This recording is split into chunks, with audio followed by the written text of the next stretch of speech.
نحمده ونصلي على رسوله الكريم اللهم صل على سيدنا ومولانا محمد النبي الأمي وعلى آله وأصحابه وبارك وسلم۔ میرے معزز خواتین و حضرات، ہمارا آج کا درس سورۃ الروم سے ہے۔ الف لام میم غلبت الروم، اس کی پہلی آیت، پہلے کلمات یہ حروف مقطعات ہیں جن کے بارے میں کئی دفعہ عرض کیا جا چکا ہے۔ ان کے معنی کو اللہ کے علاوہ کوئی نہیں جانتا اور یہ متشابہات میں سے ہیں۔ اس کے بعد غلبت الروم فی ادنی الارض وهم من بعد غلبهم سیغلبون۔ اس صورت کے نازل ہونے کا جو سبب تھا وہ یہ تھا، مختصراً عرض کرتا ہوں۔ مکہ مکرمہ میں حضور علیہ السلام نے جب اعلان نبوت کیا، اس وقت دنیا عرب سے باہر دو بڑی طاقتیں تھیں، ایک روم کی، دوسری ایران کی۔ روم میں عیسائیوں کی حکومت تھی اور ایران کے اندر جو ہے وہ آتش پرستوں کی حکومت تھی۔ مسلمان چونکہ اسلامی تعلیم اور آسمانی کتاب کو مانتے تھے اور ادھر عیسائی بھی آسمانی کتاب انجیل کو مانتے تھے، اس لیے مسلمانوں کی کسی قدر توجہ، قرب یا تعلق یا میلان وہ عیسائیوں کی طرف تھا۔ عیسائی بھی اللہ کو مانتے ہیں، مسلمان بھی اللہ کو مانتے تھے۔ عیسائی بھی قیامت کو مانتے ہیں، مسلمان بھی مانتے ہیں۔ عیسائی بھی رسالت کو مانتے تھے، مسلمان بھی رسالت کو مانتے ہیں۔ اس لیے ان کا آپس میں کچھ نہ کچھ میلان تھا۔ جبکہ ان کے مد مقابل مشرکین جو اللہ کے ساتھ بتوں کو بھی معبود مانتے تھے، جبکہ عیسائی بتوں کو معبود نہیں مانتے تھے، اور مشرکین قیامت کا انکار کرتے ہیں، عیسائی قیامت کا انکار نہیں کرتے۔ مشرکین رسالت کا بھی انکار کرتے تھے، عیسائی رسالت کا انکار نہیں کرتے۔ تو اس لیے ان وجوہات سے مسلمانوں کی جو ذہنی میلان تھا وہ اہل روم کی طرف تھا، ان کے ساتھ تھا، اور مشرکین کا ایران والوں کے ساتھ تھا، کیونکہ وہ بھی مشرکین کی طرح تھے۔ اگر کبھی ایران کو فتح ہوتی تو مشرکین خوش ہوتے، اور اگر کبھی جو ہے وہ روم کو فتح ہو جاتی تو مسلمان خوش ہوتے، مشرکین پریشان ہوتے۔ تو ایک مرتبہ ان دو بڑی طاقتوں کا مقابلہ ہوا جس میں ایران غالب آ گیا۔ مشرکین بڑے خوش ہوئے کہ ہماری بھی فتح ہے۔ تو اس پر یہ صورت نازل ہوئی جس کی یہ آیتیں ہیں، غلبت الروم کہ روم مغلوب ہو گیا، ایران غالب آ گیا۔ فی ادنی الارض قریب کی زمین میں، اس سے مراد ملک شام کے علاقے ہیں۔ وَهُمْ مِنْ بَعْدِ غَلَبِهِمْ سَيَغْلِبُونَ، لیکن ایک وقت آئے گا کہ پھر روم والے عیسائی ایرانیوں پر غالب آ جائیں گے۔ فی بضع سنین، چند سالوں کے اندر اندر۔ بضع یہ عربی کا لفظ ہے جس سے 3 سے 9 تک مراد ہوتی ہے گنتی، 3 سے لے کر 9 تک، یعنی 3 سے زائد اور 9 سے کم کم۔ للہ الامر من قبل ومن بعد، جب رومی مغلوب تھے تب بھی اللہ کا حکم چلتا تھا، ومن بعد، اور جب یہ غالب ہوں گے پھر بھی اللہ ہی کا حکم چلے گا۔ اور اللہ فرماتے وَيَوْمَئِذٍ يَفْرَحُ الْمُؤْمِنُونَ بِنَصْرِ اللَّهِ، جب پھر رومی غالب آئیں گے تو اس دن مومن خوش ہوں گے اللہ کی مدد کی وجہ سے۔ کہ اللہ کی مدد کا معنی یہاں یہ ہے کہ حالانکہ رومی بھی کافر ہیں، ایرانی بھی کافر ہیں، اب کسی ایک کے ساتھ اللہ کی مدد یہ اسلام اور کفر والی مدد نہیں، بلکہ اللہ کی مدد کا معنی یہاں یہ ہے کہ روم کو اللہ غالب کر کے مسلمانوں کو خوشی دیں گے۔ یہ مسلمانوں کی خوشی اللہ کی مدد کی وجہ سے ہوگی۔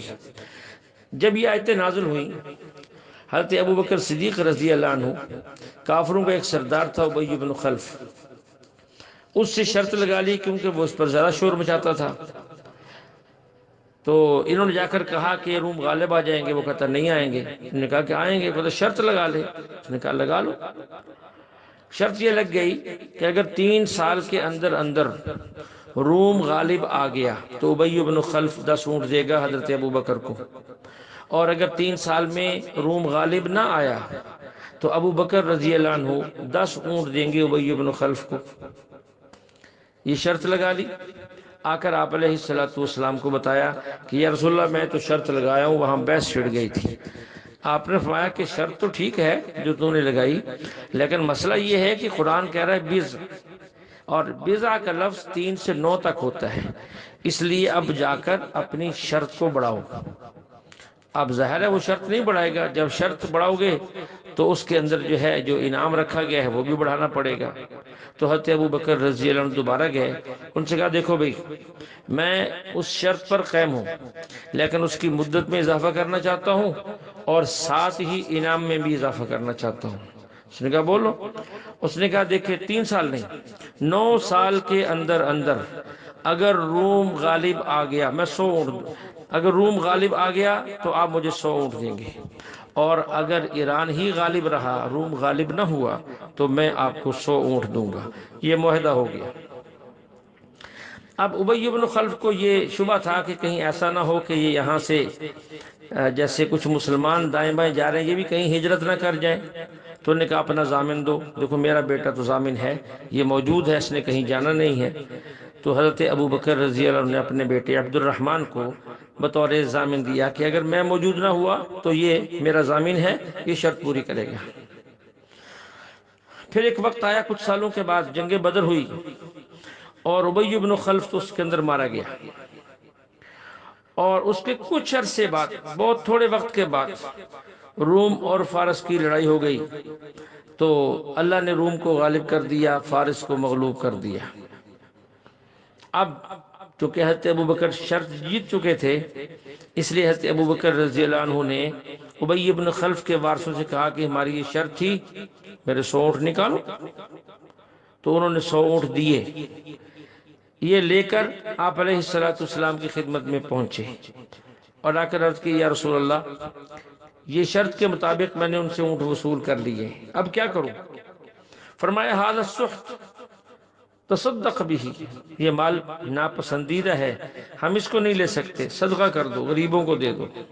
یہاں ایک بات سمجھیں، لفظ سحت کے عربی میں کئی معنی ہیں، اس کا مشہور معروف معنی تو گناہ ہے، اس کے علاوہ ناپسندیدہ چیز کو بھی سحت کہتے ہیں۔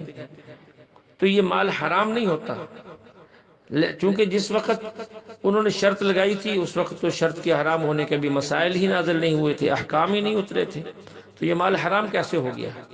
تو اس لیے آپ علیہ السلام نے اس کو ویسے ہی ناپسندیدہ، اگرچہ وہ حلال تھا، استعمال بھی ہو سکتا تھا، لیکن آپ علیہ السلام نے فرمایا کہ نہیں ناپسندیدہ ہے، صدقہ کر دو، انہوں نے کر دیا۔ یہاں ایک مسئلہ سمجھیں کہ 2 طرفہ شرط اب جائز نہیں ہے، شریعت کے احکام اس وقت نازل ہو چکے، یک طرفہ شرط تو ہو سکتی ہے کہ اگر مقابلے کے اندر فلاں جیت گیا میں یہ دوں گا، بس ختم ہوگی بات، یہ نہیں کہ اگر ہار گیا تو تم کیا دو گے، 2 طرفہ شرط اب نہیں چلے گی، ایک تو یہ سبب تھا سورۃ روم کی ان آیت کے نازل ہونے کا۔ تو ایک وقت آیا کہ وہ روم غالب آ گیا، ادھر بدر میں پہلے کافروں کی کمر ٹوٹ چکی تھی، ادھر یہ دوسری خوشخبری مسلمانوں کے لیے آ گئی تو ڈبل خوشی ہو گئی۔ اس سے کچھ آگے چل کر اللہ تعالیٰ کا ارشاد ہے فَسُبْحَانَ اللَّهِ حِينَ تُمْسُونَ وَحِينَ تُصْبِحُونَ وَلَهُ الْحَمْدُ فِي السَّمَاوَاتِ وَالْأَرْضِ وَعَشِيًّا وَحِينَ تُظْهِرُونَ۔ بعض مفسرین فرماتے ہیں کہ ان آیات کے اندر 5 نمازوں کی طرف اللہ نے اشارہ کیا ہے۔ عشیًّا فسبحان اللہ حین تمسون وحین تصبحون، کچھ شام کی نمازیں، کچھ صبح کی نمازیں، وعشیًا وحین تظہرون، اور ظہر کے وقت کی نمازیں۔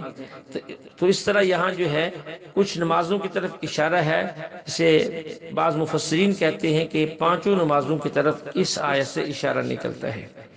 حین تمسون میں مغرب اور عشاء 2 شامل ہیں، حین تصبحون میں فجر شامل ہے، عشیًا میں عصر کی نماز، وحین تظہرون میں ظہر کی نماز۔ لیکن حضرت عبداللہ ابن عباس رضی اللہ عنہ فرماتے ہیں حین تمسون میں مغرب اور حین تصبحون میں فجر، عشیًا سے عصر، حین تظہرون سے ظہر مراد ہے۔ یہ 4 نمازیں یہاں ان کا ذکر ہے۔ 5ویں نماز عشاء کا اس آیت میں ذکر نہیں، بلکہ وہ دوسری جگہ دوسری صورت کے اندر اس کا ذکر ہے جہاں ثلاث عورات لکم، تو وہاں یہ الفاظ ہے وَمِن بَعْدِ صَلَاةِ الْعِشَاءِ، وہاں عشاء کا صراحت کے ساتھ ذکر ہے۔ بہرحال 5 نمازوں کا اشارتاً ذکر ہے یہاں۔ آپ علیہ السلام نے اس کو بڑی وضاحت کے ساتھ ہر چیز کو ارشاد فرما دیا کہ کون سی نماز ہے اور اس کا وقت کیا ہے، شروع کب ہوتا ہے، ختم کب ہوتا ہے، اس کا افضل وقت کون سا ہے، مکروہ اوقات کون سے ہیں، رکعتیں کتنی ہیں، فرض کتنے پڑھنے ہیں، اور ساتھ واجبات کتنے ہیں، سنن موقدہ کتنی ہیں، سنن غیر موقدہ کتنی ہیں، نوافل کب ہیں کب نہیں ہیں، یہ ساری باتیں اللہ کے نبی علیہ السلام نے ہمارے لیے واضح کر دی۔ اس سے کچھ آگے چل کر وَمِنْ آيَاتِهِ أَنْ خَلَقَ لَكُم مِّنْ أَنفُسِكُمْ أَزْوَاجًا لِتَسْكُنُوا إِلَيْهَا وَجَعَلَ بَيْنَكُم مَّوَدَّةً وَرَحْمَةً إِنَّ فِي ذَلِكَ لَآيَاتٍ لِقَوْمٍ يَتَفَكَّرُونَ۔ اس پورے رکوع کے اندر اللہ تعالیٰ نے اپنی قدرت کی 5 نشانیاں بیان فرمائیں، مختلف انداز سے سمجھانے کی کوشش کی کہ شاید انسان سمجھ جائے، اور اس میں سے دوسری نشانی یہ بیان فرمائی کہ اللہ کی قدرت کی نشانیوں میں سے ایک نشانی یہ بھی ہے کہ اللہ نے تم میں سے ہی تمہاری بیویاں پیدا کی، تم میں سے ہی، یعنی تم بھی انسان وہ بھی انسان۔ یہ اللہ کی کمال قدرت ہے کہ دونوں کی، مرد ہے یا عورت، خوراک ایک ہے، ایک ہی مٹی سے پیدا ہوئے، ایک ہی مادہ سے بنے، لیکن پیدا ہونے والے بچوں میں یہ 2 قسمیں الگ الگ ہیں۔ اللہ رب العزت دونوں کے جسم کے اعضاء الگ الگ پیدا کی، دونوں کی ضرورتیں، دونوں کے تقاضے، دونوں کے تصورات اور خیالات الگ الگ بنائے ہیں۔ یہ اللہ کی قدرت کی نشانی ہے۔ ایک ہی پانی کی بوند سے مرد بھی پیدا ہو رہا ہے، عورت بھی پیدا ہو رہی ہے، مرد کے جسم کے تقاضے اور ہیں، عورت کے جسم کے تقاضے اور ہیں، عورت کی پیدائش کا مقصد اور ہے، مرد کی پیدائش کا مقصد اور ہے۔ لِتَسْكُنُوا إِلَيْهَا، عورت کی پیدائش کا مقصد تاکہ مرد کو اس سے راحت ملے۔ فرمایا وَجَعَلَ بَيْنَكُم مَّوَدَّةً وَرَحْمَةً، 2 جملے، اللہ نے تم دونوں کے درمیان میں مودت کو یعنی پیار کو رکھا ہے، وَرَحْمَةً، رحمت یعنی شفقت کو رکھا ہے۔ 2 جملے ارشاد فرمائے، پہلا لفظ ہے مؤدہ اور دوسرا ہے رحمہ، دونوں میں فرق ہے، ذرا اس کو سمجھ لیں۔ مودت اور چیز ہے اور محبت اور چیز ہے۔ مودت کو پہلے ذکر کیا اور رحمت کو بعد میں ذکر کیا۔ مودت کہتے ہیں محبت کو، اور رحمت کہتے ہیں ہمدردی اور شفقت کو۔ مودت کا تعلق جوانی کے ساتھ ہے، اور رحمت اور شفقت کا تعلق انسان کے بڑھاپے کے ساتھ ہے۔ جب انسان جوان ہوتا ہے تو اس کے مزاج میں محبت اور پیار غالب ہوتا ہے، جب انسان بوڑھا ہو جاتا ہے تو پھر محبت کے جذبات کم ہوتے ہیں، پھر شفقت اور ہمدردی کے جذبات بڑھ جاتے ہیں۔ اس لیے جوانی میں ایک دوسرے سے پیار کریں گے اور بڑھاپے میں ایک دوسرے کے ہمدردی اور شفقت سے خیال رکھیں گے، تو اس سے ہماری زندگی جوانی والی بھی آسان ہو جائے گی اور بڑھاپے والی بھی آسان ہو جائے گی۔ اس سے تھوڑا آگے چل کر ایک آیت میں اللہ فرماتے ہیں فطرۃ اللہ التی فطر الناس علیہا لا تبدیل لخلق اللہ۔ تو یہاں فطرت سے کیا مراد ہے کہ ہم نے انسان کو فطرت پہ پیدا کیا، جس فطرت پہ پیدا کیا اسی کی اتباع کرو، اور اللہ کی اس فطرت کے اندر تبدیلی نہیں ہوتی۔ اس سے کیا مراد ہے؟ بعض اہل علم نے یہ بھی فرمایا کہ اس سے مراد فطرت اسلام ہے۔ اگر یہ معنی لے لیا جائے تو اس پر کچھ اشکال وارد ہوتے ہیں کہ اگر انسان فطرت انسانی پہ پیدا ہوا ہے تو پھر کوئی کافر بن گیا، کوئی سکھ بن گیا، کوئی عیسائی بن گیا، کوئی یہودی بن گیا، کوئی مجوسی بن گیا۔ تو اس لیے اس کے کئی مفسرین نے بہت سی باتیں یہاں نقل کی ہیں۔ بس فیصلہ کن بات یہ ہے، راجح قول یہ ہے کہ یہاں فطرت سے مراد کہ اللہ نے ہر بندے میں حق قبول کرنے کی جو استعداد اور صلاحیت رکھی ہے، دنیا کی کوئی طاقت اسے تبدیل نہیں کر سکتی۔ بچہ جو فطرت پر پیدا ہوتا ہے وہ فطرت اسلام پر پیدا ہوتا ہے، یعنی اس کے اندر اسلام کو قبول کرنے کی استعداد اور صلاحیت ہوتی ہے۔ یہ الگ مسئلہ ہے کہ اس کا ماحول، اس کے گھر کا ماحول، اس کے والدین کا دین و مذہب جو بھی ہے، اس کو یہودی بنا دے، عیسائی بنا دے، ہندو بنا دے، کچھ بھی بنا دے، لیکن اس بندے کی جو استعداد ہے فطرت والی وہ کبھی ختم نہیں ہوتی، وہ موت تک رہتی ہے۔ اللہ رب العزت نے انسان کی طبیعت کے اندر وہ استعداد پیدا کر دی ہے۔ اگر کوئی زہری موانع نہ ہو، زہری رکاوٹیں نہ ہو تو ہر بندہ مومن بن سکتا ہے۔ ماحول انسان کو اسلام کے قریب بھی لے آتا ہے اور دور بھی لے جاتا ہے۔ اس لیے یہاں فطرت اللہ التی فطر الناس علیہا، یہاں فطرت سے مراد وہ استعداد ہے، وہ صلاحیت ہے جو اللہ نے حق قبول کرنے کے لیے رکھی ہوئی ہے۔ اس لیے تو ہم دیکھتے ہیں کہ کتنے لوگ ایسے ہیں جو 100 سال کی عمر میں مسلمان ہو جاتے ہیں، 200 سال کی عمر میں، ہزار سال کی عمر میں لوگ پہلے مسلمان ہوئے، ایمان لیا انبیاء علیہ السلام پر۔ اس کے ساتھ ہی ایک آیت ہے اسی صورت میں، ظہر الفساد فی البر والبحر بما کسبت ایدی الناس، کہ یہ جو خشکی اور تری میں جو فساد پھیلتے ہیں یہ انسانوں کے اعمال کا، انسان کے اعمال اس کا سبب ہیں، انسان کے جیسے اعمال ویسے اللہ کے فیصلے۔ یہاں ایک بظاہر اشکال ہے، اس کو اختصار سے سمجھ لیں کہ دنیا میں جو بھی تکلیف آتی ہے، مصیبت آتی ہے، طوفان آتا ہے، تو اس کی وجہ انسانی اعمال ہیں۔ اگر صرف یہی مطلب لوگے جو بظاہر محسوس ہو رہا ہے، تو پھر سوال یہ ہوگا، اعتراض یہ اٹھے گا کہ پیغمبروں پر تکلیف کیوں آتی ہے، اولیاء اللہ پہ کیوں آتی ہے، صحابہ پر مصیبتیں اور پریشانیاں کیوں آئیں؟ تو اس کو سمجھیں، ایک ہے فساد کی علت تامہ اور ایک ہے فساد کا سبب۔ علت تامہ کا مطلب یہ ہوتا ہے کہ صرف اور صرف یہی وجہ ہے اس مصیبت کے آنے کی، اس کے علاوہ کوئی دوسری وجہ نہیں، اسے علت تامہ کہتے ہیں۔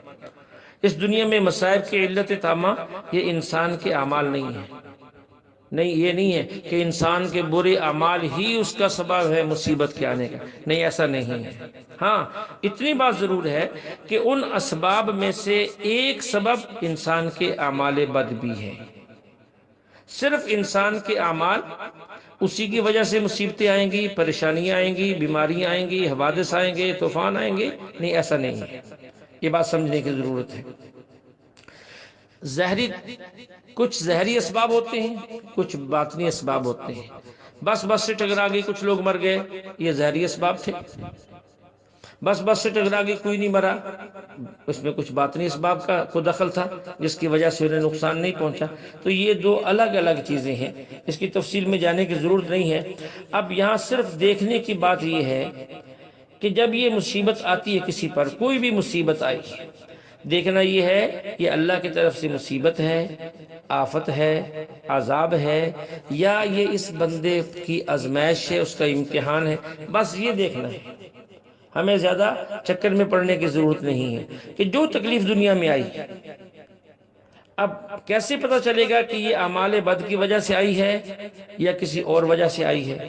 تو شاہ ولی اللہ محدث دہلوی رحمۃ اللہ علیہ فرماتے ہیں، اگر بندے کے ظاہر پر آفت آئے اور تکلیف آ جائے اور اس کا دل مطمئن ہو کہ یہ میرے رب کی طرف سے ہے، میں رب کی رضا پر راضی ہوں، میرا رب انشاءاللہ اس کی وجہ سے میرے گناہوں کو معاف کر دے گا، تو یہ بات سمجھ لو یقین سے کہ یہ جو مصیبت آئی ہے یہ اعمال بد کی وجہ سے نہیں آئی، یہ بندے کا امتحان ہے۔ اللہ اس کے درجات کو بلند کرنا چاہتے ہیں، اس کو اپنے قریب کرنا چاہتے ہیں۔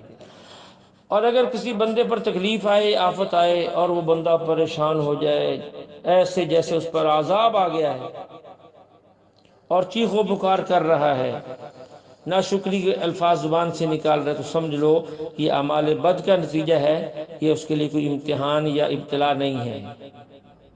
اب دیکھیں، انسان نیکی کا کام کرتا جا رہا ہے، پرچہ کٹ گیا، جیل چلا گیا، سزا ہو گئی، اگر اس کا دل مطمئن ہے اور کہتا ہے کہ اللہ کی رضا پہ میں راضی ہوں، اللہ یہاں رکھنا چاہیں تو ٹھیک ہے، اللہ باہر رکھنا چاہیں تو ٹھیک ہے، میں اپنے کام میں لگا ہوا ہوں، تو سمجھو یہ امتحان ہے، یہ آزمائش ہے۔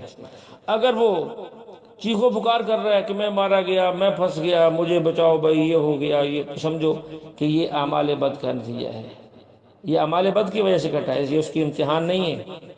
حضرت تھانوی رحمۃ اللہ علیہ نے اس کی ایک اور علامت بیان کی ہے، وہ فرماتے ہیں بندے پر مصیبت اور تکلیف آئے، اس مصیبت اور تکلیف میں بندہ اللہ کی طرف رجوع کرنے لگ جائے، اللہ کی طرف اس کا رجوع بڑھ جائے، توبہ استغفار میں لگ جائے، ذکر و اذکار میں لگ جائے، توبہ صدقات میں لگ جائے، خیر کے کام میں بڑھنے لگ جائے، تو سمجھو یہ اس کا امتحان ہے۔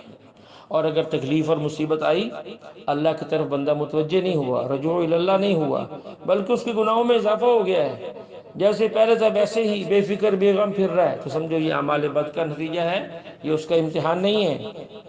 تو آج کے دور میں اس کو پرکھنا بڑا آسان ہے۔ ایک بندہ بیمار ہوتا ہے، اسپتال میں چلا گیا ہے، اب وہاں بجائے اس کے کہ وہ اس بیماری کو امتحان سمجھے، توبہ استغفار کرے، گناہ سے بچے، وہ وہاں نرسوں کو دیکھ رہا ہے کہ یہ بڑی اچھی ہے، یہ ایسی ہے، ہر آنے والے سے ذکر کرتا ہے، اور سارا دن جو ہے ٹی وی پہ اور موبائل پہ جو ہے وہ ڈرامے فلمیں دیکھتا ہے اپنا وقت گزارنے کے لیے۔ تو یہ سمجھ لے کہ یہ مصیبت، یہ بیماری اس کے گناہ کا سبب ہے، یہ آزمائش اور امتحان نہیں ہے۔ اگر وہ اس سے توبہ استغفار کر لیا، آنکھوں کی حفاظت کر رہا ہے، زبان کی حفاظت کر رہا ہے، تسبیح ہاتھ میں ہے، ذکر و اذکار کر رہا ہے، کچھ سننے کی ضرورت ہے تلاوت سن رہا ہے، کسی اللہ والوں کا بیان سن رہا ہے، تاکہ اس کی آخرت کی تیاری بھی ساتھ ساتھ ہوتی رہے، تو اب یہ سمجھیں گے کہ یہ بندہ جو ہے اس پر اللہ کی طرف سے یہ امتحان ہے، یہ آزمائش ہے، یہ عذاب نہیں ہے۔ اس صورت کے آخر کے اندر فَإِنَّكَ لَا تُسْمِعُ الْمَوْتَى وَلَا تُسْمِعُ الصُّمَّ الدُّعَاءَ إِذَا وَلَّوْا مُدْبِرِينَ، وہ آیت ہے جس کو یہ مماتی لوگ سمجھتے ہیں کہ یہ شاید ہمارے مسلک کے بارے میں نازل ہوئی ہے۔ یہ آیت سورۃ نمل کے اندر بھی گزری ہے، وہاں اس پر تفصیلی بحث ہو گئی ہے، اسی بیان کے اندر اس کو سن لیا جائے اور دیکھ لیا جائے۔ اس سے کچھ آگے چل کر سورت کے آخر میں وَيَوْمَ تَقُومُ السَّاعَةُ يُقْسِمُ الْمُجْرِمُونَ مَا لَبِثُوا غَيْرَ سَاعَةٍ كَذَلِكَ كَانُوا يُؤْفَكُونَ، کہ قیامت کے دن مجرم لوگ قسمیں کھا کر کہیں گے ہم تو دنیا میں بہت تھوڑی دیر ٹھہرے، یا کہیں گے قبر میں بہت تھوڑا سا ٹھہرے۔ اب یہاں سے بظاہر یوں لگتا ہے کہ یہ وہاں جھوٹ بول رہے ہیں، حالانکہ قیامت کے دن تو کوئی جھوٹ بول ہی نہیں سکتا، یہ کیسے جھوٹ بول رہے ہیں؟ تو اس بات کو سمجھیں۔ شروع میں جب عدالت قائم ہوگی، ہر بندے کو آزادی ہوگی، وہ جو چاہے کہے، جو چاہے کہے۔ اللہ کو تو حال معلوم ہے، کچھ لوگ کہیں گے ما کننا مشرکین، ہم نے شرک ہی نہیں کیا، کوئی کہے گا ہم نے گواہی نہیں کیا، انہیں پتا ہے کہ یہاں گواہ کہاں سے آنے ہیں، جو ان کو یعنی آزادی ہوگی، جو ان کے منہ میں آئے گا وہ کہتے رہیں گے، جھوٹ بھی بولیں گے، یہ ابتدائی بات ہے۔ لیکن اس کے بعد پھر کیا ہوگا؟ الیوم نختم علی افواہہم وتکلمنا ایدیہم وتشہد ارجلہم بما کانوا یکسبون، پھر اللہ زبان بند کر دیں گے، ہاتھ بولے گا، ران بولے گی، پاؤں بولیں گے، اور ان کی آنکھیں بولیں گی، اعضاء بولیں گے۔ اب ان کا جب جھوٹ کھل کر سامنے آئے گا تو شرمندہ ہوں گے۔ تو قیامت کے دن وہ جھوٹ نہیں بول سکے، اس کا تعلق ابتدا سے نہیں ہے، ابتدائی عدالت سے نہیں، انتہا کے ساتھ ہے۔ جب ان کے خلاف ان کی اعضاء گواہی دیں گے تو پھر وہ جھوٹ بول کیسے سکیں گے؟ پھر تو بول ہی نہیں سکتے، بلکہ ان کو اپنے اعضاء کو تو وہ تو کہیں گے کہ تمہیں کیا ہو گیا، تم ہمارے خلاف کیوں بولتے ہو، لیکن یہ نہیں کہہ سکیں گے کہ ہم نے ایسا نہیں کیا یا یہ جھوٹ کہہ رہے ہیں، ایسی بات نہیں ہے۔ لہذا ان دونوں باتوں میں کوئی تناقض نہیں ہے۔ اللہ جل شانہ ہمیں کلام مقدس کو سمجھنے کی توفیق عطا فرمائے۔ وآخر دعوانا الحمد للہ رب العالمین۔